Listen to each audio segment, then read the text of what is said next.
Depuis 2019, la criminalité violente augmente sans interruption et atteint aujourd'hui son niveau le plus élevé depuis 30 ans, selon Statistique Canada. Les homicides sont en hausse depuis 4 années consécutives. La comparaison internationale devient impossible à ignorer. Aux États-Unis, les politiques migratoires se resserrent et la criminalité recule.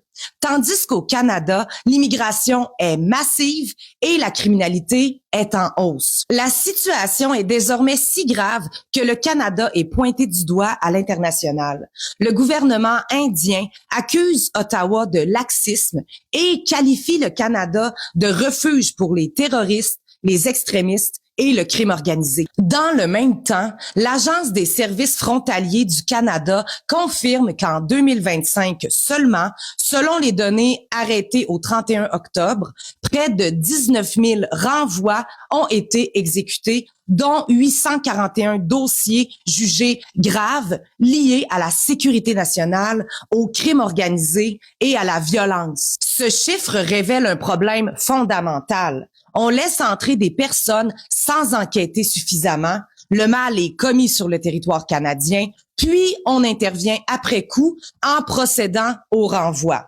Autrement dit, la prévention arrive trop tard. Si des vérifications sérieuses et cohérentes étaient faites avant l'entrée au pays, une partie de ces crimes et des fins tragiques qui en découlent pourraient être évitées. Le renvoi après le crime n'est pas une politique de sécurité publique. Puis, en 2024, la GRC fait un geste rarissime. Elle parle publiquement.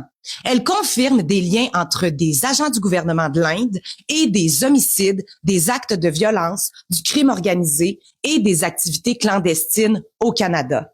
Elle évoque l'ingérence étrangère et des menaces crédibles et imminentes au point de devoir avertir la population et créer une unité spéciale. La criminalité ne se limite pas aux crimes traditionnels. Elle se manifeste aussi sur nos routes. En 2024, au Québec, 100 personnes sont mortes dans des accidents impliquant des véhicules lourds, une hausse de 35% en un an.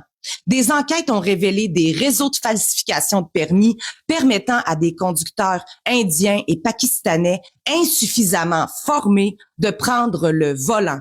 Des failles connues, des risques mortels. Ce qui choque, ce n'est pas seulement la hausse des crimes, c'est ce qui se passe ensuite. Des personnes impliquées dans des crimes graves, parfois responsables de la mort d'autrui, sont libérées en attente de procès. La plupart prennent la fuite avant même d'être jugés.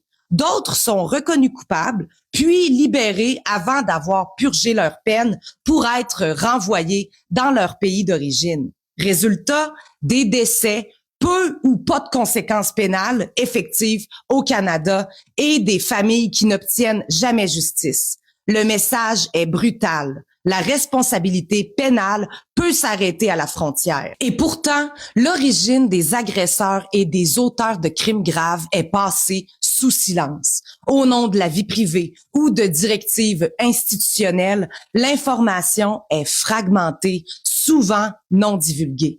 Les citoyens n'ont jamais le portrait complet. Sans transparence, il n'y a pas de débat honnête. Et sans débat honnête, aucune correction possible. Pris ensemble, ces faits dessinent une réalité glaçante. Crime en hausse, libération contestée, fuite avant jugement, mort sur les routes, failles de contrôle, ingérence étrangère. Le problème n'est pas l'immigration. Le problème, c'est une immigration devenue incontrôlable, avec des flux trop importants pour être correctement encadrés. Cette perte de contrôle met en danger les citoyens canadiens, mais aussi les immigrants établis depuis longtemps, qui subissent eux aussi l'insécurité, les tensions et les conséquences des failles du système. Quand l'État n'est pas en mesure de protéger tout le monde, ce n'est plus une question idéologique, c'est un problème de sécurité publique. Et dans la prochaine vidéo, la réponse à ce problème créé volontairement, la loi C2 de Carney.